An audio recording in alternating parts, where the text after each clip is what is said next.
El triunfo de la infiltración silenciosa, 1958 a 1962. En octubre de 1958, tras el entierro del venerable Papa Pío XII, las chimeneas del Vaticano anunciaron al mundo la elección de Angelo Giuseppe Roncalli, quien asumiría el pontificado bajo el nombre de Juan XXIII. La curia romana, agotada por los años de rigurosa contención doctrinal y tensiones geopolíticas, creyó haber tomado una decisión de máxima prudencia. Buscaban un papa de transición, un anciano diplomático, afable y de bajo perfil, que mantuviera el barco de la Iglesia estable y en calma mientras las aguas del siglo XX se asentaban. La propaganda oficial posterior construyó en torno a su figura el mito del Papa Bueno, el campesino sencillo y bonachón ajeno a las intrigas del Palacio Apostólico. Sin embargo, detrás de esa sonrisa magnánima y esa apariencia inofensiva, se escondía una mente curtida en las embajadas más complejas de Europa y un temperamento audaz que desconcertaría a sus propios electores. El 25 de enero de 1959, apenas 3 meses después de ceñirse la tiara, Juan XXIII convocó a un reducido grupo de cardenales en la Basílica de San Pablo Extramuros. Allí, ante la estupefacción general, pronunció las palabras que cambiarían el curso de la historia contemporánea, la convocatoria de un concilio ecuménico. El anuncio fue recibido por los purpurados en un silencio sepulcral, helado. No había herejías visibles que condenar. La Iglesia de Pío XII funcionaba con la precisión de un reloj doctrinal. ¿Por qué abrir entonces los muros del santuario? Bienvenidos a la guarida del oso.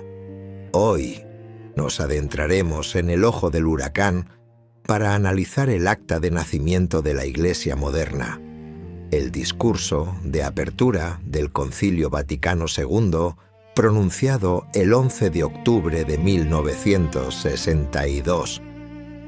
No buscaremos polémicas estériles ni negaremos la legitimidad del pastor, sino que aplicaremos la lupa de la verdad histórica para descubrir cómo una inmensa confianza humana y un optimismo desmedido sirvieron como el escenario perfecto para la consumación de una estrategia urdida en la sombra durante décadas.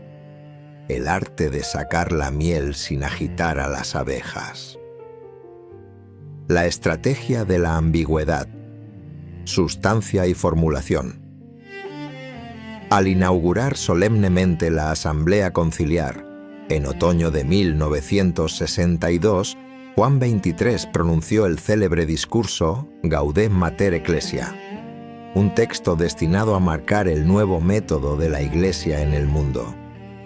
En sus primeras páginas, el pontífice introdujo una distinción que, a simple vista, parecía una obviedad teológica, pero que terminaría convirtiéndose en la herramienta técnica más poderosa de la infiltración moderna. El Papa afirmó: una cosa es la substancia de la antigua doctrina, del depositum fidei, y otra la manera de formular su expresión. La premisa del pontífice era noble y pastoral: mantener el dogma intacto, pero explicarlo con las fórmulas literarias y de investigación del pensamiento contemporáneo. Juan XXIII operaba con la recta intención de acercar la fe al hombre moderno. Sin embargo, los estrategas de la Nouvelle Theology, los mismos teólogos que Pío XII había vigilado de cerca por su sutil modernismo, entendieron de inmediato que se les acababa de entregar el camuflaje perfecto. La teología tradicional de la Iglesia siempre había enseñado que en el catolicismo el fondo y la forma son indisolubles. las palabras precisas de los dogmas históricos, fórmulas milenarias acuñadas con sangre y precisión jurídica, se diseñaron precisamente para cerrar el paso a cualquier malinterpretación. Al decretar que la formulación de la fe podía cambiarse para agradar al pensamiento moderno, se introdujo un caballo de Troya lingüístico en las aulas conciliares. Los infiltrados ya no necesitaban negar de forma abierta y herética la infalibilidad o los sacramentos, lo cual habría encendido las alarmas del Papa y de los obispos tradicionales. Les bastaba con redactar los nuevos documentos utilizando un lenguaje deliberadamente ambiguo, textos poéticos e imprecisos que podían interpretarse de forma católica en el escaparate, pero que permitían una aplicación liberal en la práctica. La miel comenzaba a extraerse sin que las abejas sospecharan el saqueo del panal. El desarme de la Iglesia militante, los profetas de calamidades. Para que una demolición silenciosa tenga éxito, el primer paso indispensable es convencer a los centinelas de que bajen las armas. Y el discurso de apertura operó ese desarme psicológico de manera fulminante. Ante los obispos del mundo, Juan XXIII arremetió abiertamente contra aquellos miembros de la Iglesia que, según sus palabras, en los tiempos modernos no ven más que prevaricación y ruina, y los calificó con el severo epíteto de profetas de calamidades, hombres que anunciaban siempre acontecimientos infaustos como si el fin del mundo estuviera cerca. ¿A quiénes se refería, de forma implícita, aquella censura papal? Sin pretenderlo, el discurso desautorizaba la postura de vigilancia y combate que había caracterizado a toda la línea de papas contrarrevolucionarios desde la Revolución Francesa. Desautorizaba el celo de San Pío X frente al modernismo y las solemnes advertencias de Pío XII en la Humani Generis. Todos ellos habían sido, por mandato divino, centinelas que alertaban con severidad sobre cómo el laicismo y el liberalismo devoraban las almas. En lugar de mantener la guardia en alto frente a un siglo herido por 2 guerras mundiales y el materialismo, el discurso inauguró un optimismo antropológico casi ingenuo, asegurando que la providencia divina estaba conduciendo a la humanidad hacia un nuevo orden de relaciones humanas. Al decretar que el mundo moderno ya no era un terreno hostil, sino un amigo con el que dialogar, el soldado católico se encontró confundido. Si los enemigos históricos de la fe ya no eran peligrosos y la Iglesia se declaraba libre de trabas de orden profano, la vigilancia dejó de ser una virtud. Las defensas que con tanto esmero se habían construido durante siglos fueron desactivadas por pura complacencia institucional. La medicina de la misericordia. El desarme del anatema.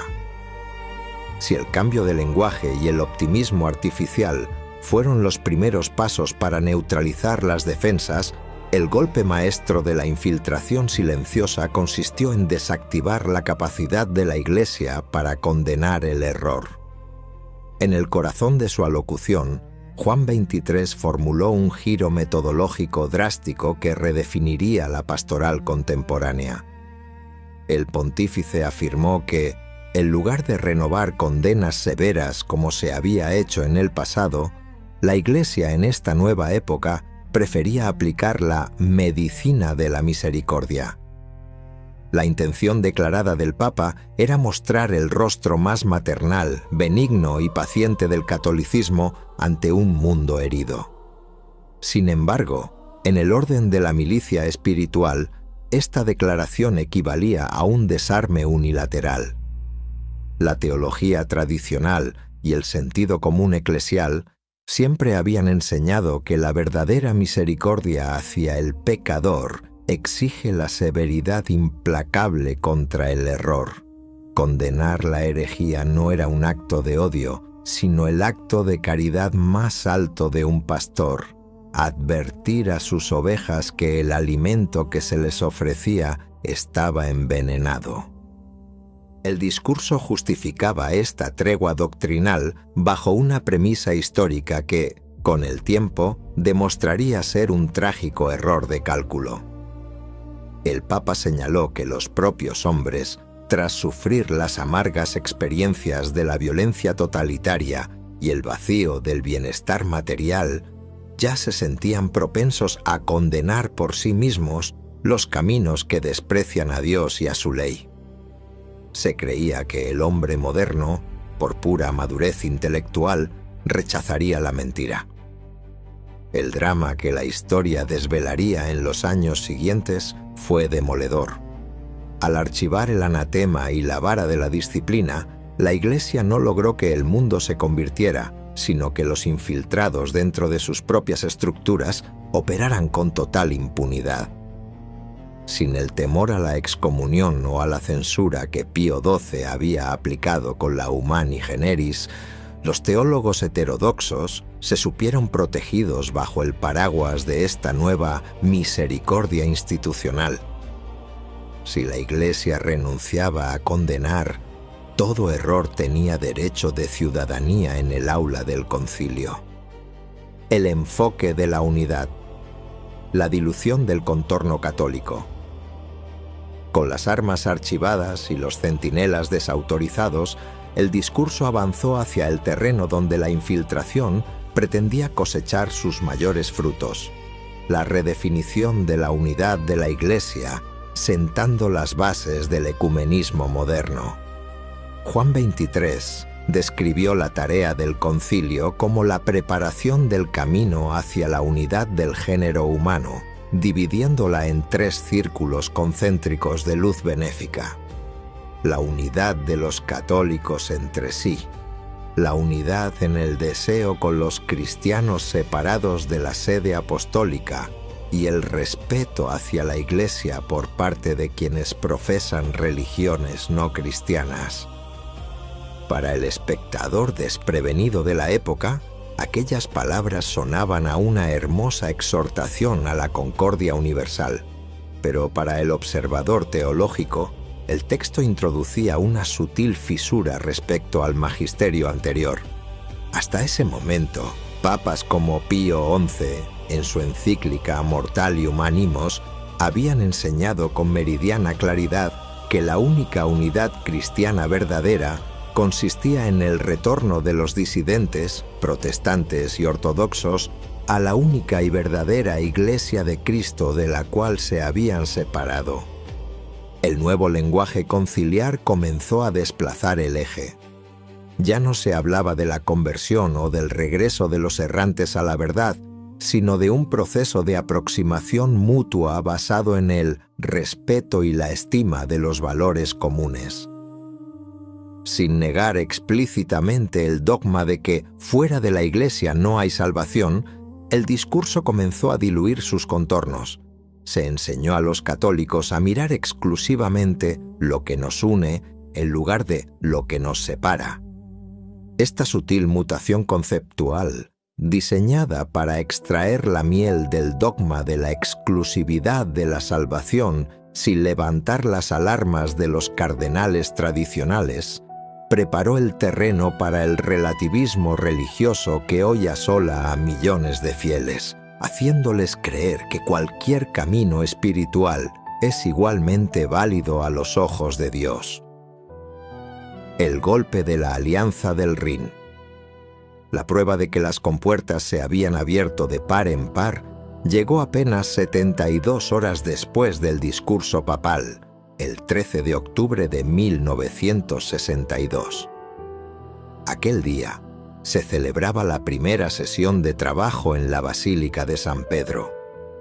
El plan original, meticulosamente preparado durante 3 años por la Curia Romana bajo la dirección del guardián de la ortodoxia, el cardenal Alfredo Ottaviani, era votar de inmediato a los miembros de las comisiones conciliares.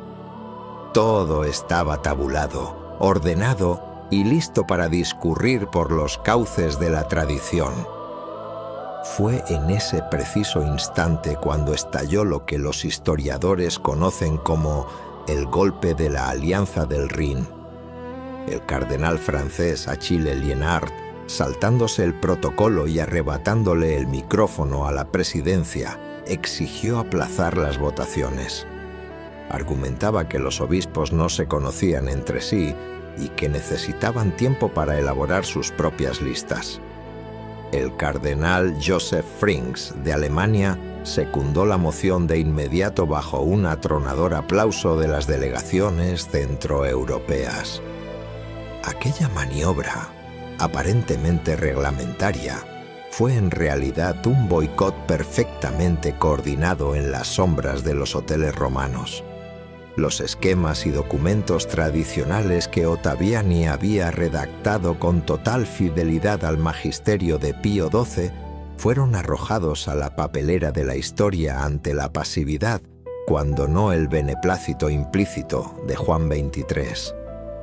En un abrir y cerrar de ojos, la Alianza del Rin, compuesta por los obispos y los teólogos liberales de Francia, Alemania, Bélgica y Holanda, tomó el control absoluto de las comisiones encargadas de redactar los textos del concilio. La revolución ya no pedía permiso, ahora dictaba las leyes. Con el control de las comisiones en manos de la facción progresista, la Iglesia Universal se adentró en un terreno completamente desconocido. Las compuertas no solo dejaron pasar el aire fresco que prometía la propaganda, sino un auténtico vendaval que amenazaba con arrastrarlo todo a su paso. Lo que comenzó como una pacífica y bien intencionada actualización pastoral terminó provocando en apenas unos años la mayor crisis de identidad y la desbandada de fieles más colosal que ha registrado la Iglesia desde la Reforma protestante. Los seminarios comenzaron a vaciarse, los conventos se poblaron de dudas y los templos vieron languidecer su asistencia en un goteo incesante. Y ante el caos emergente, ante la riada incontrolable que amenazaba con hundir la barca de Pedro, la nueva jerarquía comenzó a improvisar soluciones a la desesperada para intentar mitigar la catástrofe. En el próximo capítulo nos adentraremos en los frutos más controvertidos de esta transformación. Analizaremos el nacimiento de la nueva misa, el Novus Ordo Missae, el cambio radical en los altares, la polémica introducción de la comunión en la mano y la proliferación de una amalgama de nuevas sensibilidades eclesiales. Descubriremos la gran paradoja de la historia reciente: cómo estas reformas extremas, que transformaron por completo la forma en que los católicos se relacionaban con Dios, se presentaron al mundo no como un capricho ideológico, sino como el único salvavidas disponible para frenar el colapso y salvar los muebles de una desbandada que ellos mismos habían desatado. La tormenta perfecta estaba a punto de descargar toda su fuerza sobre el altar. Si este capítulo te ha ayudado a comprender las fisuras del discurso de apertura y cómo el optimismo artificial preparó la crisis de la Iglesia, apoya este proyecto independiente. Dale me gusta a este video, comparte este episodio con aquellos que busquen entender la historia sin censuras y suscríbete a la guarida del oso. Tu apoyo es el único motor que nos permite seguir analizando, con rigor y fidelidad a la tradición, los momentos donde la fe y la historia se cruzan y nos dejan precedentes. Muchas gracias por acompañarnos y hasta el próximo capítulo, queridos amigos.